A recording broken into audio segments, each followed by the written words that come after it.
out of Wyoming, 39 years old. This kid was a computer tech. Started training, he was 300 pounds. He's down to 250 now, and loves the sport of MMA. And he said this is one of his lists, or one of his things on his bucket list that he wants to knock off. And here he goes. That's a nice thing to put on your bucket list. Red corner, we got Chris Latray. He's kind of a hometown guy. Anaconda, trains with Goosetown. He's a heavyweight, coached by Chris Eamon. He goes by the name of the Smelter City Locomotive. And by the size of him, you can see he's 27 years old, shooting in for a takedown. Yeah, he's got 9 years experience. Well, Martin looking for a triangle right off the bat here. At least, trying to stay a little bit busy off that bottom. Figure with his reach, he would have hit some better angles to try to keep him off of him. But right now, he's looking to climb off that cage, do a little wall walk here with his feet. I'm kind of shocked he went right to the ground like that, because he's got a background in Taekwondo and Muay Thai. He's even got wrestling and boxing background. Well, he's looking to sneak off the bottom right now. He might come up and out, but not too sure. He's looking to. Hey, look, he's up. Well, Chris wanted me to give a shout out to his loyal supporters who have believed in him this whole time. Well, Martin Harris indeed is working on getting his MMA fight off that bucket list. Working off the bottom, looking for a triangle, but looking a little can opener going there, huh? Looks like Chris he's pretty firm in his guard right now. He's looking to break it. There it is. Now look out for that up kick. All right into half guard. That's a worse situation than he was in before. Martin's looking pretty patient on the bottom there. Doesn't look like he's panicking yet. Trying to look for an inside sweep. From Chris. Got mounted back up again. Now, what Martin needs to do is spin away from the cage. He needs to get his head away from that cage, get his feet on that cage. Not a whole lot you can do, Dana, once your head's up against that wire. No, he does. He needs to spin out. He needs to do like you said and spin his head away from the cage. But, for trying to cross this off his bucket list, his first MMA fight right here, he's not looking too bad on the bottom. He's been fairly active on the bottom, don't you think, Johnny? No, it seems like he's got a really good guard. He's negated any damage coming from Chris from the top. But what he needs to do is open up that guard. He needs to fight out of that open guard. Maybe look to shrimp, give himself some room, give himself some opportunity, Dana. In his heights he's getting right here, I wouldn't even be surprised if he threw a butterfly guard in there and pulled him up off. I mean, he's pretty long. He looks pretty strong. Or am I just blowing smoke? Strong. You think that butterfly would work when he's mounted up on him like that? Right back into side mount. Now, I would make that pass right now. I would pass immediately into mount. He's looking for that Americana. And Martin knows it, so he's going to hide that arm. He's going to keep it away from Chris. That's a good job. But he's staying real heavy on him in that side mount. Makes it really hard for Martin to do anything or create his own offense, Dana. You're right. And it's a good thing it's an amateur fight and not a pro fight, because he'd have been eating elbows.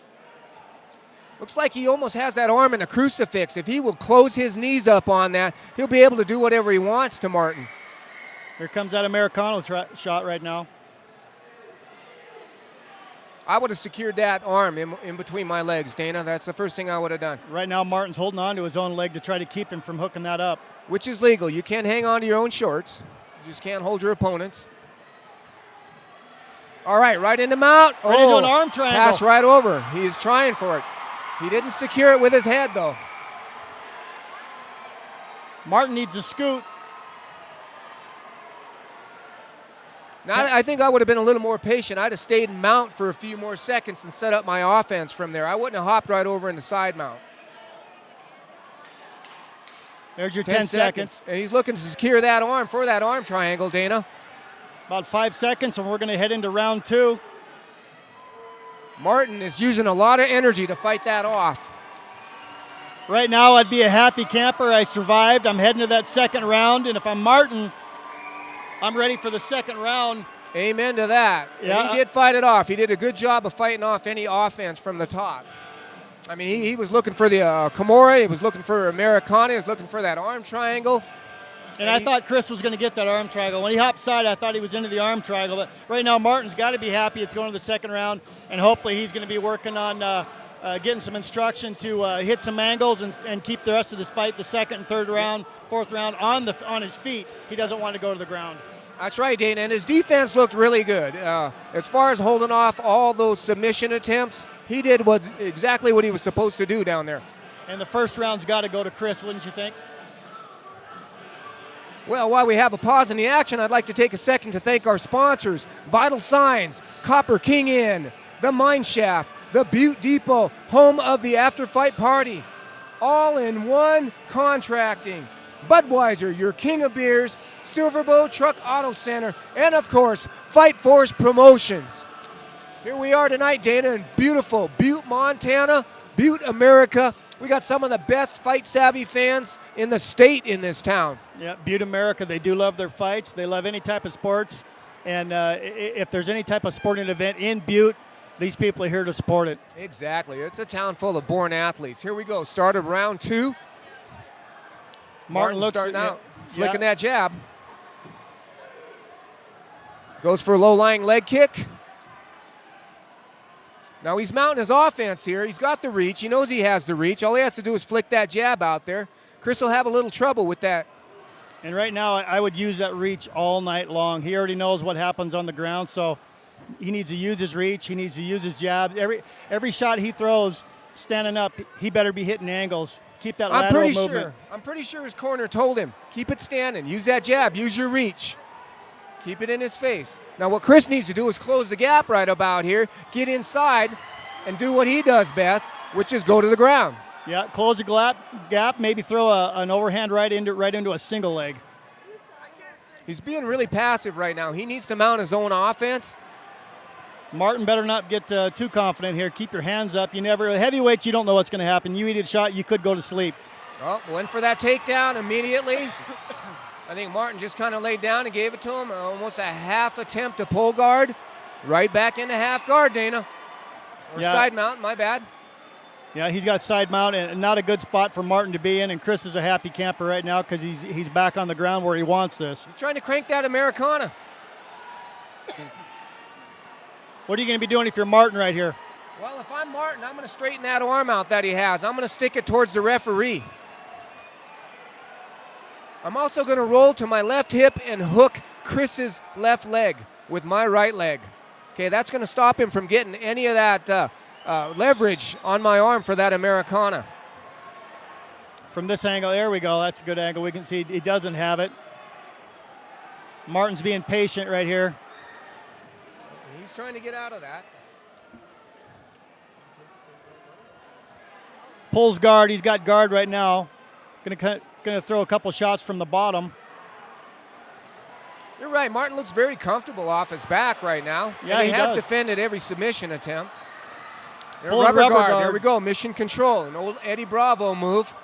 More and more clubs are going to that.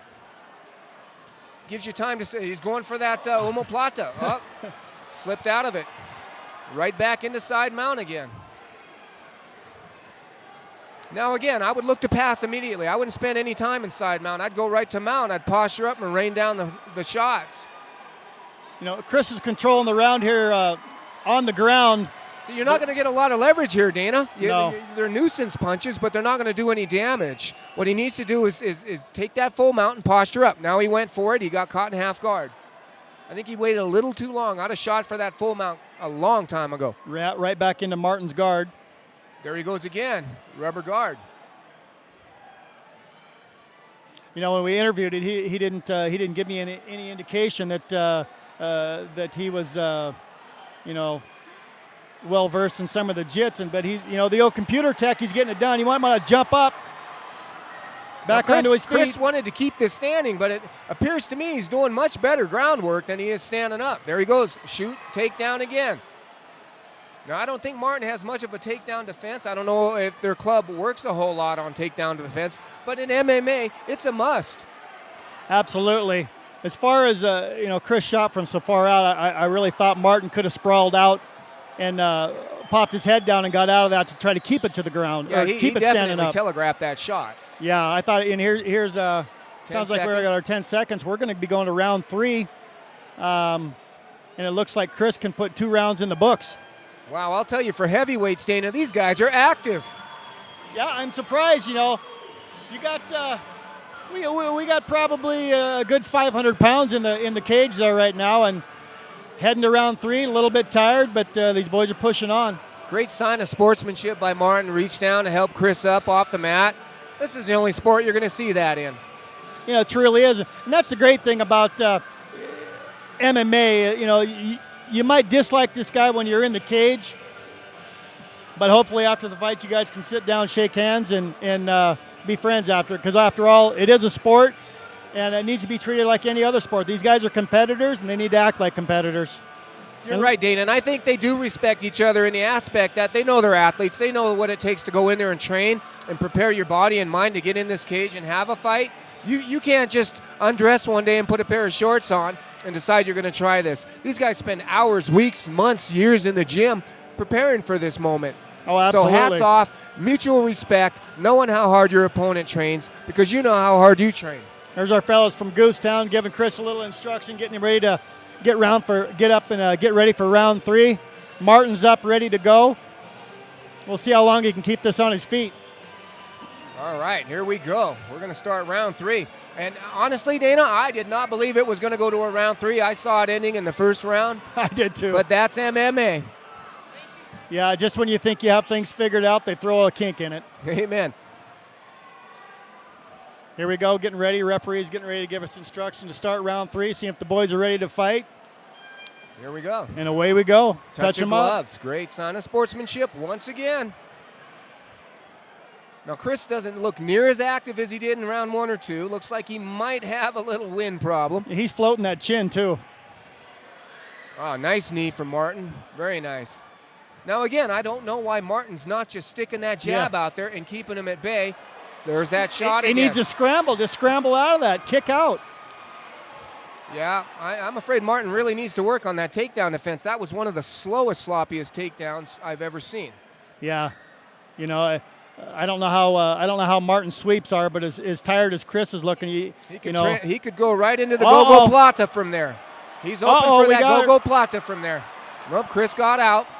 Takes a good hard right hand right back into full guard. Well, I thought he had that locked up too. Now, it looks like Martin may want to shrimp. He's got that foot on his hip. You know, as active as he is on his back, I'm surprised he can't shrimp out of this. He can't pull a sit-up sweep on Chris. I mean, Chris is pretty tired right now. He's just hanging on and hoping this is going to stay to the bottom. But I'm thinking if he doesn't get busy, the referee might stand him up. Martin has all that length on him. It would be pretty easy for him to shrimp out of that. Scramble out. But to me, it really appears that Martin works a lot on his stand-up, not enough time on the ground. This is mixed martial arts, folks. 90% of the fights will end on the ground. Looking for a hammer fist here. Yeah, Gonna come he's flying. that hammer fist. Now, again, he's got that leg there. He's trying to prevent him from taking a side mount on him. Trying to keep him in half guard. Push off on the hip. He does have that leg underneath him, so it would be really easy for him to bring that left leg around and just close his guard up. Martin needs to scramble a little bit more on the bottom here. I would think, as tired as Chris is looking right now, that Martin should be able to scramble up and out of this. Oh, I'd at least be throwing shots from the bottom, getting some points from the bottom. Yeah, he did early, but he stopped now. Here comes some hammer fists from Chris. Gets the crowd a little bit excited. They're Goosetown boy.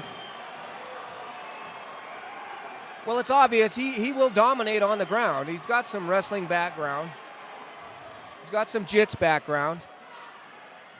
Oh, I was afraid of that happening. That's a good escape. Oh, that was close. Looking for a triangle. Yeah, I've used that quite a bit, that reverse triangle choke, and it does work. There he goes again, looking for that Americana, Dana. That's a favorite move, obviously. And Martin's been defending that the whole night. He needs to get into mount if he's going to pull off that Americana, just like that. There you go. And he might have it. He might have it. Americana is available. I think he's got it. And here it comes. Oh, he was looking for the tap. I thought he was. This angle, I can't tell how deep he has it. Yeah, I can't see it from this angle either. I can't see the torque on his shoulder or his elbow. Obviously, he's not in too much pain right now. I'm just surprised on how comfortable Martin is on the bottom there, and he's just just patient with everything he does from the bottom position. And he's been there. He's been here the whole fight, all 3 rounds. Yeah, it looks like Chris aborted that attempt for that Americana. He's going right back into full mount, just a little ground and pound. And again, those punches aren't doing any damage. They're cumulative, and they're nuisance punches. Yeah, it's just a little bit bothersome for Martin on the bottom right there. What you do is you do those long enough for your opponent to make a mistake and open up, and you capitalize on that mistake. There's 10 seconds left in this round. He needs to get busy now. Well, we go into this 4th round. Here we go, Americana once again latched it on right at the end of the round. Definitely another round for Chris Latray. He ended both rounds on top. Well, Martin getting up, heading to his corner, and I tell you what, if you're going to finish something like this off, you better be looking for a home run in the next round. That was a heck of a fight. For 2 big guys in there going at it like welterweights, that was a great fight. A lot of good scrambles in there. 4 rounds? Let's do 1 more round. 3 rounds? 3, 4 rounds.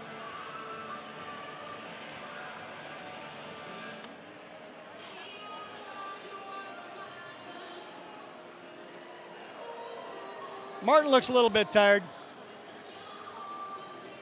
Yeah, that's a lot of weight to pack around that cage, Dana. What do you You and think? I are little guys. I couldn't imagine being a heavyweight out there and scrambling like a little guy.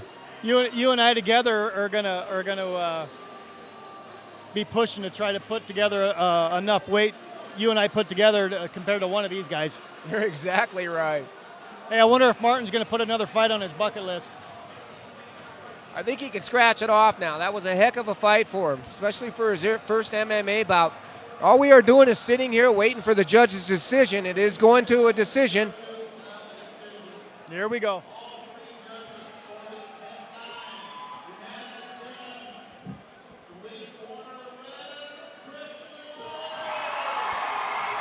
Yeah, that was an easy one to call. He spent all the time on the top. He kept Martin on his back pretty much the whole fight. He was the one throwing the majority of the submission attempts. Didn't really lock any down, but he threw a lot of attempts, and those score your points, Dana. Well, absolutely. You know, and he controlled the fight on the ground. Sounds like the judge's unanimous decision, 30-27.